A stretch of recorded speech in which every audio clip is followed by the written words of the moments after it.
Welcome to The Last Breakfast. Please enjoy the video. You begin as the family manager, so sign into the parent Google account and open Family Link now.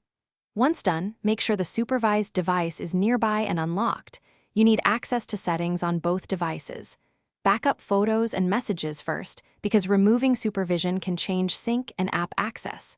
Next, locate the child's profile in Family Link. This is where removal starts. Don't skip verifying account credentials. Google will require the parent password to proceed. You now tap the child profile and open Manage Settings, then Account Info. This is the key pathway to removal.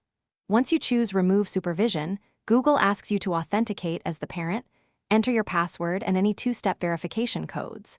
Make sure the supervised device shows the confirmation prompt, because you might need to approve there too. After you accept prompts, Family Link starts the transition. Some settings and app restrictions are lifted immediately, while others sync a short time later. Once removal completes, you should see the child's account listed as unsupervised in Family Link. Check app permissions and Play Store access to confirm. If changes don't apply, restart both devices and allow a few minutes for Google servers to update. Sometimes a sign out and sign in fixes sync. If you still have problems, update Android or Family Link apps and then repeat the removal flow, making sure you authenticate correctly. One troubleshooting tip: clear app cache on both devices before retrying if prompts stall.